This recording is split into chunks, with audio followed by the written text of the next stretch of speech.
Let's keep calm and mother on. Mothering is way too important to do alone and way too serious to be serious all the time. My name is Christy Thomas, and I am here shoulder to shoulder with you, mothering and enjoying life together. This is the podcast where you can focus on being mindful and taking a deep breath with me and learning new things so you can pause and savor the amazing life you already have. Today, I'm hosting Leslie Josel, an ADHD academic and parenting coach who is an award-winning entrepreneur, having founded the company Order Out of Chaos, a virtual company whose mission it is to help parents guide their students to success in learning and life when her son was first diagnosed with ADHD. She's the creator of award-winning academic planners, and she has a brand new book, her third book, How to Do It Now Because It's Not Going Away, an expert guide to getting stuff done. She is a respected source on ADHD and executive function. For the last 4 years, Leslie has been named by global gurus as one of the top 20 time management experts in the world. You really need to just listen. If you have a kid at all that is challenged by starting a project or getting stuff done, this episode is going to give you so many tips that I didn't know I needed. Here you go. I am so excited today to host Leslie Josel. She is here to talk about executive function skills in our kids. Can you say hi, Leslie? Hi, everyone. So nice to be here. Thanks for having me. Absolutely. Executive function skills are such a big umbrella. Can you just give us a really easy definition? Is there such a thing? I think there's such a thing. Not everybody does. So I always say you could spend like 5 days talking about executive functioning, or I can give you my Reader's Digest version. So we'll do the Reader's Digest version. Basically, simply, executive functions are how you act. It controls your behavior. So what does that mean? Like, what does that mean if you're saying that? I'm going to get a little specific. Mm-hmm. It controls how you organize, your time management, your effort level. It controls your focus, your working memory, your impulsivity, and even your emotions, which is, I think, the one that is the surprising one for most people, that mood regulation piece. They don't realize that that is actually considered an executive function. So it's really about self-regulation, being able to understand how to control, filter out what's coming in, and then bring out what you need. It is, and we use them 1,000, I'm being so scientific right now, 1,000 million times a day. A zillion. A zillion times a day. It's user-friendly as I can, because I'm not a science girl. But my point is that everything you do, from like, I want to get up and move around, or I don't want to be here right now, or I need to filter out everything going on in my house to focus on this podcast. Mm-hmm. All of that is using our executive functions. Even right now, remembering everything I'm saying, that's my working memory. Organizing my thoughts, being here exactly at our time is my time management, my planning, my prioritizing. All of that is executive functions. Phew. Wow, that is quite a big skill set, a really big umbrella. So are we born with executive function skills? Where do they start? Well, that's a really interesting question. Yes, we are. But so we all are. So it's how we do things. But mm-hmm. what everyone needs to realize is that, because I think if I can really say this, what I really focus on is what I call executive age.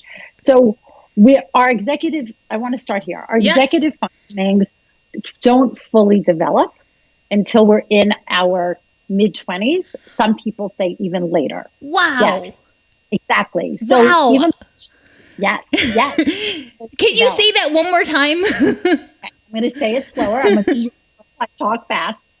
Our executive functions do not fully develop until we're in our mid-20s, and some researchers, want to make this clear, will say it's even later. It's even into our early 30s.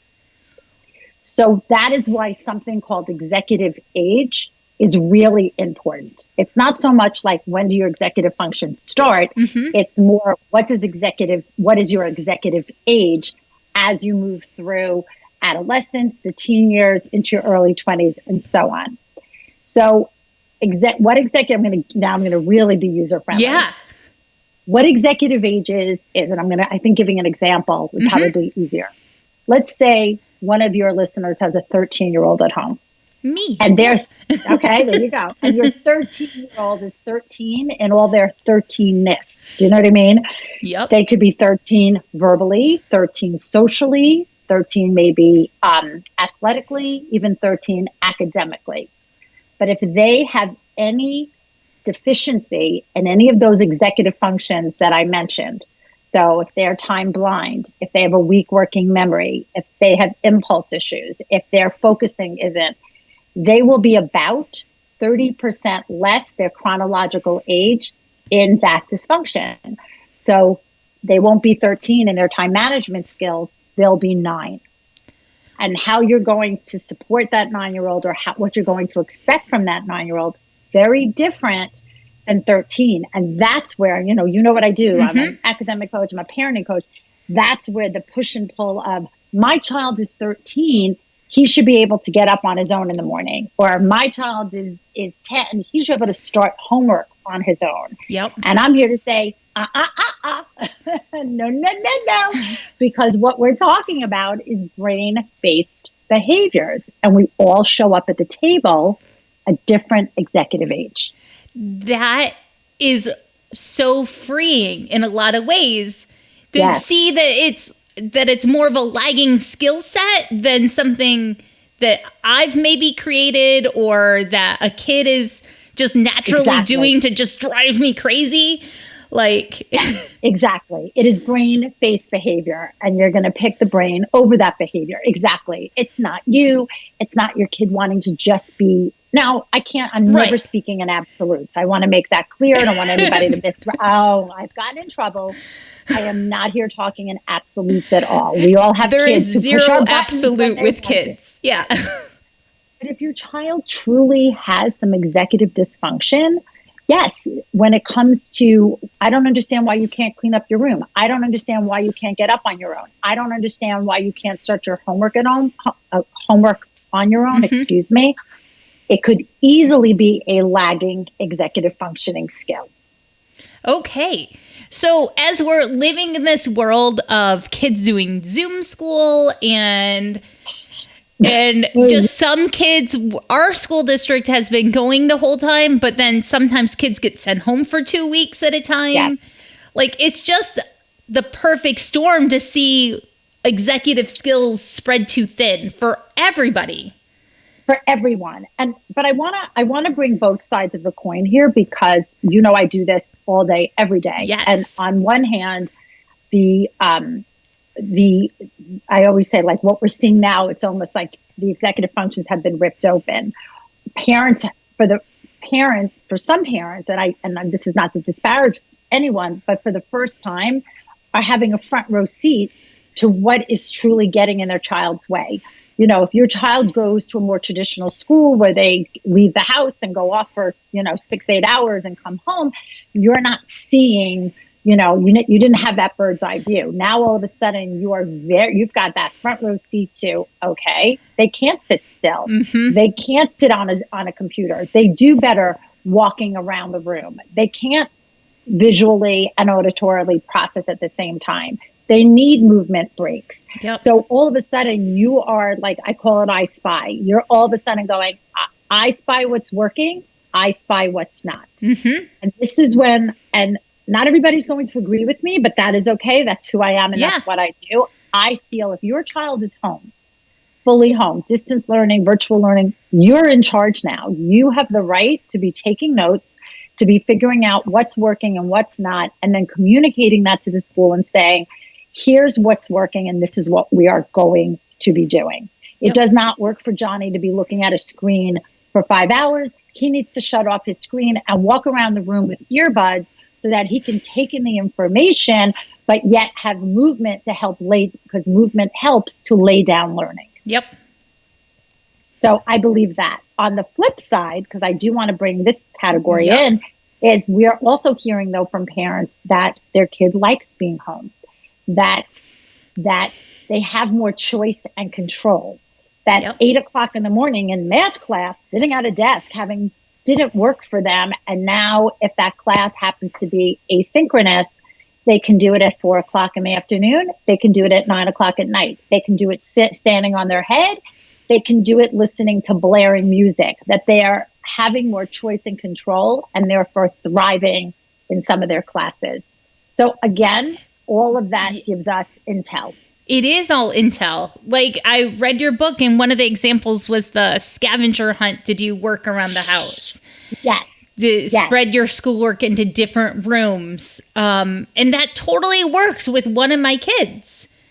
I'm so happy to hear that. It was funny. I just did a parenting call today, and the dad was like, "We're doing math in the bath."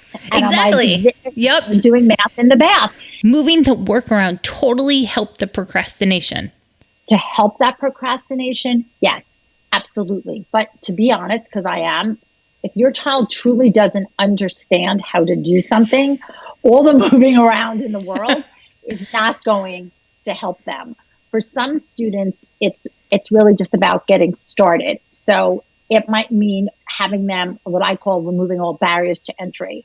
So maybe only doing one problem, maybe switching subjects, maybe having somebody be with them first and then backing away just to help them initiate. So no, I really look at movement more right now, particularly for distance learning, where they shouldn't be sitting in one place all day, every day, that we need to keep the brain activated and engaged.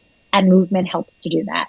Yeah, because if they were in that traditional school building, they would have passing time, or like they would have movement built into their day that we're forgetting about. You hit the nail on the head. I talk a lot about what your child is missing if they're no longer in what I call the more traditional schools. So yes, they're not having their systems and structures that are happening throughout the day. But one of the things that we're really not talking about are transitions. That transition piece is so key. Not only the transition to and from school, but within to one class to another, and even during class. And that's a really interesting thing where a teacher who's teaching, your child has to be on high alert. Now the student has to sit quietly and do work is low alert. So I'm just going to give you one thing. Like, I have a student literally who every day, even though they're virtual learning, gets up in the morning, gets dressed, eats breakfast, packs his backpack, puts his coat on, walks around the cul-de-sac in his neighborhood, and comes back into his house from a different door. Wow, what a ritual. And does the same at the end of the day to signal like school is starting, school is ending. And to do that transition, to clear his brain or to get ready to receive. And again, I think we're missing those transition points to help our child, re-energize and re-engage. Yeah, I think about that a lot because before kids, I taught middle school, and there were so many different transitions I had built into my middle school science classroom. From reading a picture book to them, to taking notes, to group activities, the foldables. Like, there were so many different things that they were never doing just at a desk watching me for that and long. that directly affects their brain. So I know we talked about moving around. The other thing I always tell students to do is to switch subjects. So we've all been taught, I don't know about you, I'm way older than you, but I was taught you sit at your desk, you don't get up until you're finished, you sit alone, you sit in the silence, right? And that is so not, as I like to say, that's old school. So that's good to hear. Right? It's so old school.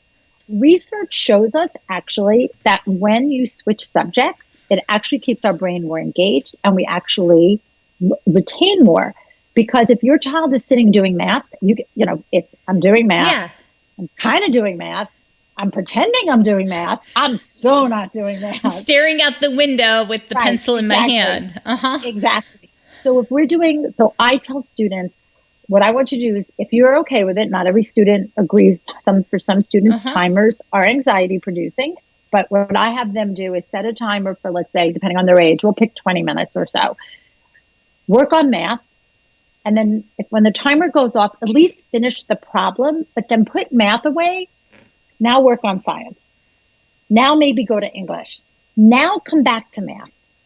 Number one, it helps that boredom. It helps the focusing. It just keeps that brain active and engaged. And I think that's what we're all looking for as parents, is ways to keep that, brain moving and engaged, and not like, put a fork in me, I'm done. Is all procrastination the same? Oh God, no. No, I'm sorry. It's okay. It's such a good, strong reaction, though. because I get that a lot. No, so this is how I define procrastination. For something to truly be procrastination, there has to be a consequence attached to it. Oh, so wow. And I'm not disparaging parents. I am one. Yeah. And sometimes I have to check myself at the door too. Trust me. I think if my kids were in this room, they'd be like, all right, she's talking a good thing. but because I want to make sure people go like, wow, I'm like, no, trust me. I have to check myself too. But when it comes to procrastination, I'm really good, because what I realize is how I do things is not how you do things. So for me, if I'm giving a speech, I want that PowerPoint done a month ahead of time, because not having it done gives me anxiety. For you, possibly, you need to do it the night before, because that energizes and engages you and have that adrenaline rush, and you're going to do a rock star talk. That would never work for me. I would be like paralyzed with anxiety. So if I'm that way, but my son, when he was in high school, couldn't do that, was that procrastination? No. It wasn't. Procrastination, there has to be a consequence. So I'm going to ask your moms out there. Let's say you decide you were going to clean out your garage on Saturday. Right. You got all ready to do it. And you woke up on Saturday morning and it was a gorgeous day. And you're like, you know what? I'm not cleaning out my garage. I have no desire to do that. I'd rather spend the day biking or whatever it is. Are you procrastinating? No, according to you. Which is so liberating, because I think this is something that we've been browbeat. Yes. And then we browbeat our kids because they're just doing it differently than us. If they're doing it. Right. So right. That's the definition. Okay. The definition is there has to be a consequence on the other end. So I very rarely coach a student and a parent together. But this was a couple of years ago. It was a Friday afternoon. Something was due Monday night, and we were on the call, and it was the mother going, I don't understand. It's Friday. He has his thing due. Why isn't he working on it? He has nothing to do right now. Why? And it was due Monday night at 11:59. And the student, who was 16, turned to his mother and said, you can yell at me at midnight on Tuesday, but not before. And he got up on Sunday morning, locked himself in his room, did what he had to do, submitted it, and did well. Did you see now? If your child fails to do it at all, it doesn't happen, there's your consequence. That's procrastination. Okay. It's so interesting, right? Yeah. It's a really interesting, because I really do feel, as you said, it's liberating, because I think what happens is you have to realize that we all come to the table doing things the way, your student wants choice and control. If we can really bottom line it. So remember, they're asked to do so many things that are not when they want it, how they want it, even what is in their best practice to do it. Right. So the more choice and control we can give them, the less procrastination actually does happen. So is procrastination different then between kids and adults? I think it is. I think that a lot of what I see in students in now I know what parents are going to say, well, it's the same for me, but we're adults, and we have the life skills behind us. We have the mature executive functioning brain behind us. We've learned how to put certain things in place so that we're successful and understand how to get things done. Yeah, you've developed your own hacks, most likely. Your own hacks, exactly. But when you're 13 and your time is not your own, your choices are not your own, what you're given to do is not your own, that's a big part of it. It's choice and control. And then on the other side is, I do not have the skill to do this. I'm going to say it right here. Mm-hmm. You telling a child, not you, everyone listen, you telling a child to go study for their test, you can say it till you're blue in the face. But if they don't know how to study, it ain't going to happen. Right? If you have to really drill it down and go, what is it they truly understand? It's like when we ask our kids what homework they have and they recite their list, we're like, all right, they're good. They know what to do. That's not what you asked them. You asked them what they had to do. You didn't ask them if they understood what they had to do. So if your child says, but it's a really big distinction. It's a really big distinction. It's really hard as an adult to look at a task and not think that I'm asking that question when I'm asking, like, oh, you know what to do. Well, right. I assume that you know how to do it. Like, I forget that we're all dealing with people that are just learning to be human still. I love that. They're learning the skills, and not all of us learn at the same rate or learn to the same depth. Or here's how I want your listeners to understand, because this all is wrapping back to executive functioning. Yeah. That's really what it is. Mm-hmm. I want you to think of your child standing with 2-pound weights. Easy breezy. Can walk around the house lifting 2-pound weights, can eat dinner lifting 2-pound weights, can play a video game doing 2 pounds weights, can walk to school. No problem. That's the equivalent of, I want you to go to page 52 and do problems 1 through 5. They don't have to think about it. They don't have to interpret it. It's a task. Mm-hmm. It's a direct command. Yeah. It's a direct command. Give them now 10-pound weights or 20-pound weights that they can barely lift. And that's the equivalent to continue studying. So if Can I leave it there? That is so hard. So when you ask your child to continue studying, is there a way for a parent to learn how to break down these tasks to help scaffold them? Oh, I love that you use the word scaffolding.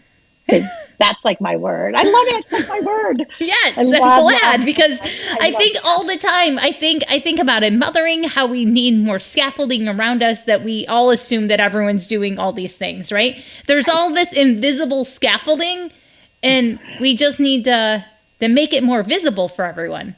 Right. Well, you were a middle school teacher, so you understand what it means to break things down into tasks. So like studying for your Mesopotamia test versus like outline your 7, I'm thinking this is right, the 7 gods of Mesopotamia. Yeah. And then your culture. You see how I'm getting very specific? Yes.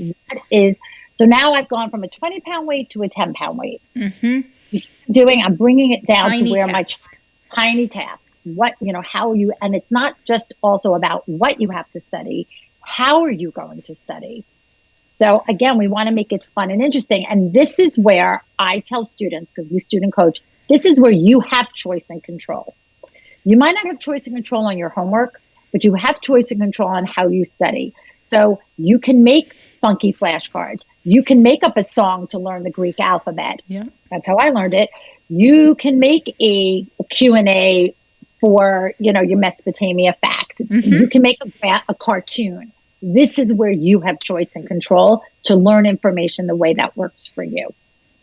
That is so important to see, because sometimes when you see kids studying, it can look like they're drawing these weird little comics, and then you come up and behind them and you're like, oh, that's your vocabulary words you've made that comic for. Exactly. Right. I could have said you were goofing off, but you're not. No, you're not. And that's where I feel like, and I know you read my book, but that's my thing about studying. That's where your student really has choice and control. Because I get that question all the time. Okay, Leslie, how do you get buy-in for a kid to study? And I'm like, that's exactly how I get buy-in. I look at them and go, it's up to you. Yes, you might have been assigned a study guide, because that's fine. Yep. But okay, aside from the study guide, here it is. What do you want to do? How do you want to? Do you want to write on like giant sticky notes? Yeah, exactly. Or do you want to draw on a dry erase board? Do you want to make up like a song to learn the periodic tables? Like, rock on, knock yourself out. When my kids were really little beginning spellers, we did a lot of chalk in the driveway and squirt guns. That's my thing. Sidewalk chalk is my jam. Like, why not? Yeah. You can do math, all of that. Dry erase on windows, a lot of vertical writing. Yes. Well, that's movement. Yep. Say movement, movement, movement. So that is actually where I keep saying that, but that is actually where I get the buy-in is, okay, I can't, homework is assigned a certain way. Okay. But learning, even like watching YouTube videos, like, you know what, watch YouTube videos. Why not? I love them because you can stop it and start it where you need the reinforcement. And they're like, I can? I'm like, heck yeah, you can. Why not? They're like, you're lucky. Listen to a podcast. Yeah, there's no YouTube police. So pause and rewind and exactly. Yes. And I think the more we bring in all those senses, there's an organicness to learning. That we know that the more we do it, the more we see it, the more we say it, the more we hear it, the more we're actually going to learn it. Yeah. That's so helpful to know that all these things that a parent could be set off by, right? Like, because they don't look by learning. So a parent really needs to take a deep breath, right? And just chill out for a lot of this. I'm going to say this also. I think right now, especially now, early 2021 here. Especially early 2021, since we've been in this for so long, we really do need to take a breath. We need, I am a skill-based girl. We talk a lot about this at Order Out of Chaos, but if push comes to shove, I'm going to tell you, you're going to pick relationships over routines. You're going to pick you're going to pick your student over a schedule, and you're going to pick hugs over homework any day of the week. You just are right now because your child is going through so much. So what I try to do right now, and particularly in that book, is come up with ways to make things more, I'm going to say it, more enjoyable, easy on the brain, share that cognitive load, get kids up, get kids moving, get kids thinking of things in a different way. So it's not rinse and repeat every single day.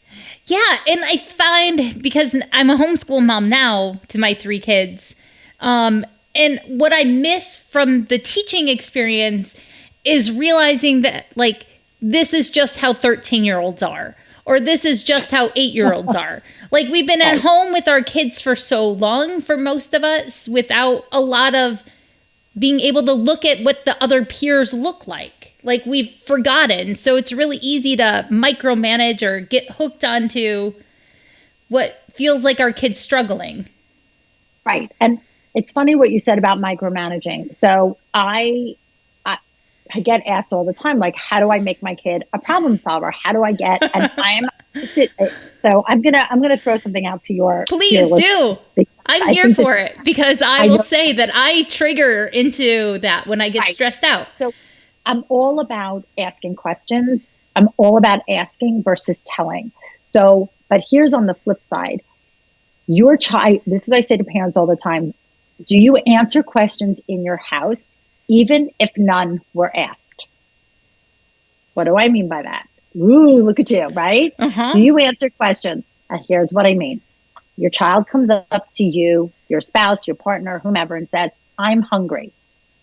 And we go into micromanage role. You're hungry? Oh, well, I just went to Trader Joe's and there's, this in the fridge, or that's in the thing, or there's leftover Chinese, or whatever it is. Your child didn't ask you anything. Why are you answering? Now, if your child's bleeding, if your child is sick, by all means. The blood or guts emergencies, right? Okay, like, I want to make that clear. I don't want to think parents think I'm awful and mean. But if your child is staring at you saying, I'm hungry, I'm tired, I'm thirsty, I'm cold, I'm bored, I'm sure you and I could sit here all day and come up with 5,000 more. Your response is not to anticipate their need, because that's executive functioning. You're now being their executive functioning brain. Your response is there something you need? There we go. There something you need? There you are. You have now taken their 2-pound weight, which is, I'm hungry is a 2-pound weight. My brain doesn't have to think about anything. I'm just going to blurt out, I'm hungry. And someone else's executive functioning brain is going to answer for me. Me, you, and all of us, right? Yeah. The collective. Yeah. What you're now doing is, here's your 3-pound weight. Is there something you need? Your child now all of a sudden has to formulate I have to think about something. What is it I need? Can I have a snack? Did you go to Trader Joe? Like, I don't care what they ask me, but they need to ask me a question. not I'm hungry, not a statement. And now you answer. I think you just freed a bunch of moms. Yeah. They're like, oh, let me throw these dumbbells off these little weights that weigh you down by the end of the day. Exactly. Especially if they're interrupting your own work or like. And there was nothing mean about that. No, not at all. Nothing at all. I'm going, is there something you need? Or is there something you need from me? And if your child keeps saying, but I'm hungry, you're going to say, what is it you actually need? Because you want to just answer with a question, because what you're looking for is them to come back to you with, can I have a snack? Is there, I don't know, pick something. Are there the cookies from Trader Joe? Right. Yeah, exactly. Yeah. Trader Joe's is amazing, by the way. Yeah. That's what you're getting from them. It's the same thing when and to that point too, we call it waffle syndrome in my house. It's the opening of the freezer and somebody looking down blank and going, actually no one. Here's the waffles, right? To anyone who might be listening or no one who's listening. And someone from the other room screams, oh, to the left, behind the ice cream. Do you see it? You see them? No, they're behind the ice cream. I'm right. You're laughing. You're laughing because I'm in your head. I'm in your house. And you are. You're going, oh my God, she lives in my house. Of course I live in your house because we all live in the same house. It doesn't matter. If you're answering them, no. The answer is, if your kid is little, where do you think a waffle would live? Where was the last time you saw the waffle? Ask questions. That's how you're going to build. Because when I talk about executive functioning and executive age, parents, well, are they ever going to catch up? Right. If you can see that they have these lagging skills and you're feeling you have to do too much. Asking questions is what catches them up. Asking them instead of telling them. So instead of, do you have your keys? Do you have your lunch? Do you have your wallet? Do you have your backpack? Do you have your sneakers? Do you have your clarinet? Blah. Yeah. What do you need to have to get out the door in the morning? Now, you need to go over that with your child. You need to be able to structure that list. You need to make sure that they understand it and they know it. But you're not going to keep doing that because it's only your executive brain that is now carrying 50 pounds. You want to transfer that to them, and you're transferring that by asking questions. That is fantastic. Okay. I think you just gave a bunch of moms like freedom to go find a craft or watch some more TV. Yeah. Well, we should all be watching more TV right now because there's such good TV. There is. But it's not just even so that we can it's because obviously there's work to be done. Right. It's not we ask a question. You know that. It's not a question. And that what we really want is to get our kids to be problem solving, being future aware. Yep. Like, what do I need to take with me to school tomorrow? What time do I need to leave? That's really that's the number one question. How do I? Yep. And that is how you do. You do need to support your child, what I call it point of performance, meaning do they need a list, on their backpack, or do they need something and do they understand? Do they understand what you're asking? But after that, it now should become the question of, can you tell me, do you know what you need? What is your plan? You have 2 tests on Friday and don't get home from soccer practice till Thursday night at 9. What's your plan to get your homework done this week? See how I did that? Yep. Yeah, that is much more in their control. Chef. Yeah. It's like the sneaky chef who puts zucchini in the brownies. Yeah, got to put the spinach in the brownies. Yep. Kind of slid that in. Yeah. So if you have a kid so you've worked on figuring out these questions. I know that time amnesia or time awareness can be a really big struggle, especially with meeting Zoom calls on time or just in normal life pre-pandemic. It's just time. Yeah, time is hard. If you come to my house, Leslie, you will see that there are visual timers all over the place. That's what we want. So I'm pretty time managed. You know that. I'm one of I've been, and I'm not saying this because I'm so fab, but I have been named one of the top time management experts in the world. And I'm in my office only right now. And I have 6 external time management tools, because when you externalize time, you internalize time. And I want people to listen to that. It's really, really important, because I get asked this too all the time. My kid can't manage time. And my response is, if your child can't see time, then they can't be expected to manage it. And the interesting about time is we all think it's invisible, but yet it's everywhere, right? We're always talking about time. Time is not invisible. Time has a beginning, a middle, and end. It has a future. So I'm not being rude. I'm just challenging everyone listening. Yeah. What do you have in your house that is helping your child or even yourself externalize time? So do you have, can you see my analog clock there? I do. There you go. Yep, I do. So I see an analog clock. And you've got a wristwatch on. I have a watch. I have a phone. I have a planner. I have a calendar. I have a timer. That's a lot. And I'm an adult. You know what I mean? Yeah, no. And I think when I talk about, I know that kids have to be more time aware, but I think that in early motherhood, I especially felt no time awareness. And like, it's a skill that I think that sometimes as an adult is hard to do. So yes, I don't know how to coach my kid through it because I feel like I've got the deficit there. So analog clocks will become your best friend.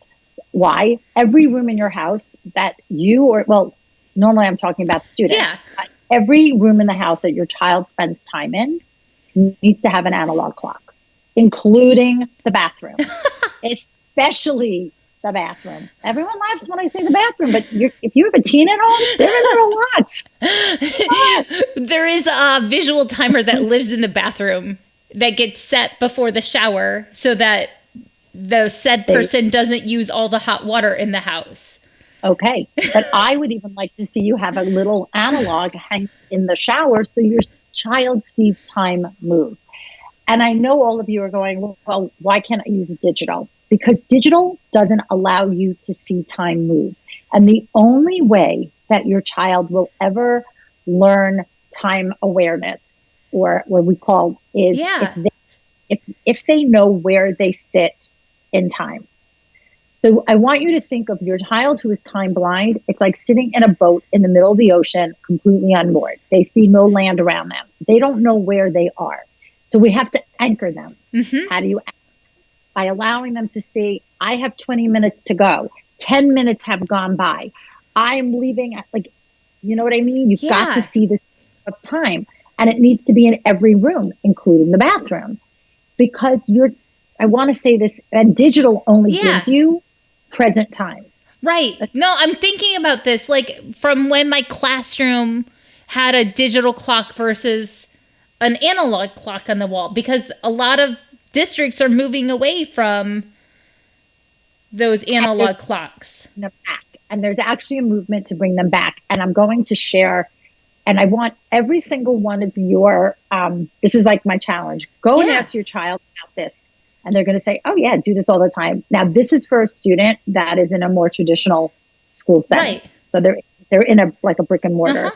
So your child's sitting in class and they've done, put a fork in them. They've had it. It happens. It has nothing to do with the teacher. I'm not disparaging teachers. They are my heroes.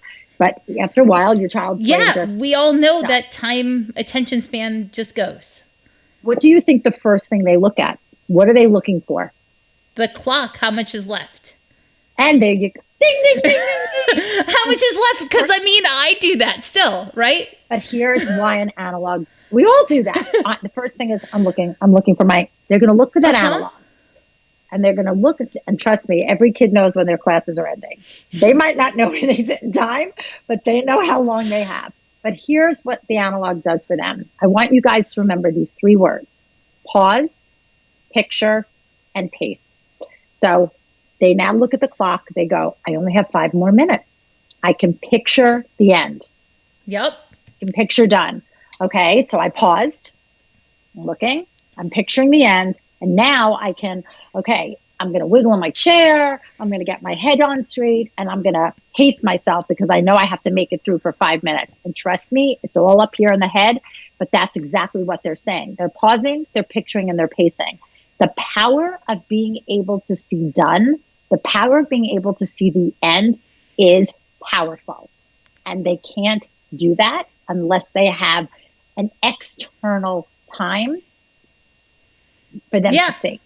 So ask any kid, they're going to, oh yeah, do that all the time. But they might not know that they're pausing, Right. picture, pacing. But that is exactly what that's happening. And they're doing it at home too during a Zoom call. They don't even need to be.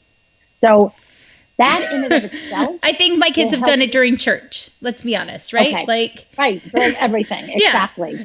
They're like, try to grab my wrist. If they don't have their own watch on, they're like, okay, how much longer can I sit here? Because they're unsettled. They don't know where they sit in time. So allowing them to be able, and here's the thing, you're sharing, I keep saying the same thing, sharing that cognitive load. Yeah. Right? So it's the same thing with a timer. The timer holds future time. Your child only has to only focus on present. I know many adults who feel that way. They're like, timers are their best friend. They set timers because I don't want to have to remember my future time. All I have to do is focus on the present, and the timer will allow me to get into the future, back into the future. Right. So think about how you are externalizing time in your house to help share that load with your child. This has been amazing. You have given so many tips that I personally didn't know I needed to hear from you. So I'm sure that other people are going to walk away going, okay, I can wrap up the end of the school year, the second semester, like we can shore up the ship and really end successfully. We can see this as like a growth opportunity versus just spinning our wheels over and over again. So I agree with you. I think we all need that. I really do. And the only other thing I want to end with is I keep coming back to the words choice and control. Yeah. Any way that you can, any way you can tap into your child's best practices, it's a win. It's just a win. And we talked about, I know at the beginning we talked about procrastination. Yes, if your child doesn't understand how to do something, nothing is going to work. But if they are procrastinators, understanding what their best practices is, whether they need music, whether they need quiet, whether they need to sit under the kitchen table, whether they need somebody close by, whether they need to start early, late, switch subjects, that will absolutely help that procrastination bug. It hands down, because they're halfway there when they get the choice of control to do what they're being told to do in a way that works for them. That is so, so good. Thank you so much. This is going to help someone. I'm so excited. So at the end of every episode, I don't know if I gave you the heads up on this one, that I have 2 questions I ask at the end of every episode. And one is, what is an easy self-care task that a mom can do? Do you have any ideas? What does self-care look like for you? Or an idea? Either one. Yeah. Something a mom can do, or what works for you? Well, I remember my kids are older. Right. So I have more. Yeah, your season is different. Yeah. My season is different. I have self-care. So I'm going to bring it back to when I had my kids at home. I would sit in my car. Self-care for me. I'm sorry. That's so good. No. So self-care for me was literally, okay, so now you're going to know about me. It was frozen yogurt and People magazine. It's like either around the corner from my house so no one could find me. That, or even just sitting in my car in my driveway and finishing my emails or making a call or listening to some stupid thing, that. But for me, it was being out of my house. And I always did it before I came home, because I was not good at, if I was home, taking myself out of the picture for self-care. So for me, self-care had to happen while I was still out. In that transition. Yeah. That transition. So I don't know if you guys can sneak into your cars, especially now during the pandemic. At least you're safe. Right? Maybe your grocery shopping trip can take longer. So grab that People magazine, stop coffee, or maybe for me it's frozen yogurt. I love frozen yogurt. And so if you read my bio, it says on the bottom, free time. You can find her sitting in the supermarket parking lot, either frozen yogurt. I have every once in a while, not anymore because I'm in my own house, but every now and then, back window, and I'm like, no, don't find me. Yeah, no, that is so good. I used to use my kids' sports practices where I would just sit in the car once they were old enough to be dropped off, and it was like the heaven. opened up, right? Yeah. Like, Uh-huh. so that would be, for those of you that have kids at home, that would be my, I'm lucky now that, mine are grown and flown. So I'm lucky to have the self-care piece, Yeah. not, you know, But that's right now. good. It's good to hear that someone else did that, right? Oh. Like, we all just want to know that we're not alone in this crazy motherhood journey, and then know that you were eating froyo in your car years ago makes it so much better. And my husband would call me and go, the kids are watching and say, you've been in the car for an hour. Are you okay? And sometimes I would put into my driveway and they're like, they just call to say, like, Mom's still in the car. Is she all right? Can we go out and see what's wrong? And he's like, no, leave her alone. Leave her alone. There's probably a People magazine and an Us magazine on the picture. That is fantastic. Okay, so when your kids were younger, or if you have whatever works for this second question, is a family connection idea. A way for a family to pause and connect, like playfully. Do you have any ideas for family play? That. So my house not me growing up, but my kids grew up in a house filled with music. That is our thing. So my husband's in the music business. When I was younger, performed and, so for us, that it wasn't as much sitting down. And you have to remember too, one of my children did have ADHD and executive. So playing games and having that focus was not great. So for us, singing, dancing, movement, can you tell that there's you have a strong theme. Yeah. Blasting music and singing, like having like song night and dancing and playing instruments. That was for us like a real like connector, because, and I'm going to say this too, it was really important for me, or us as parents, I should say, I should really bring my husband into this picture, for my son to do something that like met where he lived, that made him feel good about himself. So if we had put like Monopoly or Scrabble, I'm failing before I even started. So what could I bring to the table that would make him feel engaged and good? So for us, was being in a house filled with music. And I'm going to say this, the PS to that story is he's now in the music and business, and he wrote his college essay all about growing up in a house filled with music and what that did for his self-esteem and his life. So, wow, way to meet him where he was and really not create. I think that's probably another secret message that someone else needed to hear tonight. That if your kid is having these executive function skills, that playing Monopoly isn't going to be the way for your family to connect.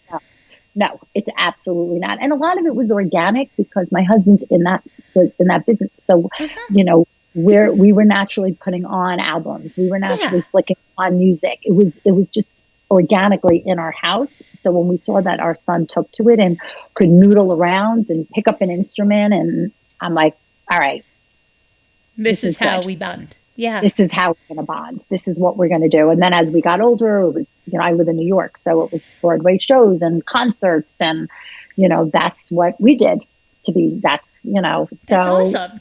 It is awesome. I agree. I didn't do everything well, but most parents don't, but this was something that was really, I think the piece there to remember is, what is your child going to do that's as part of that's going to make him feel successful? Yeah. So card games might not be it. Puzzles were another thing. He was an amazing puzzle person. So puzzles, and my daughter was just all around like nothing real. Everything was good for her. Yeah. So it was okay to say, let's do puzzles. But board games, never. We were not a board game family. That is fantastic. Well, I'm glad you met your kid where he was, because Thank you. Look how it happened. Isn't that crazy? Yeah. What a great use of a college essay. Right. So you never know. So, you never know. And I'm all about, anything you're doing with a child who might have executive dysfunction, like even something as granular as if there is 2 things you want your child to work on, never do more than 2, because it's like that baby food adage, you eat for 3 days. And then I always say do 3 and pick one your child's already doing. That is amazing.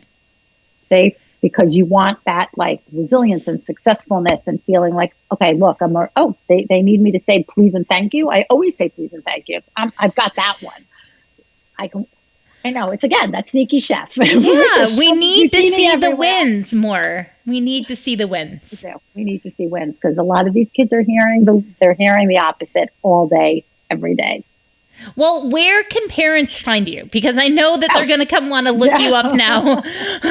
Besides getting your amazing book, which I read with my brand new 13-year-old and 14-year-old. So we read it together and like piecemeal. Then one of my kids was like, "Oh, I'll try that one or this one."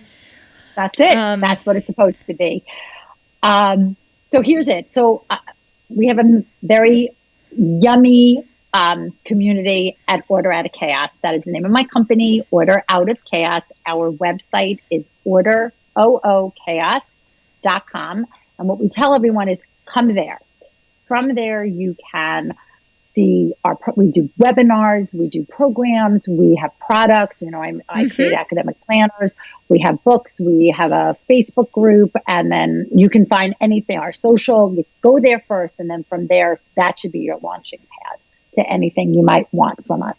Fantastic. And that will be a direct link in the show notes, so people don't have to use their executive function skills to try to remember it. So. Oh God, no. We're gonna help them out. We'll help them out. It will be a direct link. Well, thank you so much, and I hope you have an amazing day. This was amazing. Thanks for having me. You should walk away now and go buy more analog clocks. That's exactly what I did when this interview was done. And it has really, really helped having that external reference of time in every room of our house. And I want you to know that you are exactly the right mom for your kids, and your kids are exactly the right kids for you. You are fantastic, and I am so glad that you are alive with me right now in this moment. Thank you, thank you, thank you for listening. And if you want to, I'd be so honored if you left a rating and review wherever you're listening to this podcast. Go check out Order Out of Chaos. All the links are in the show notes, and have an amazing day. Bye.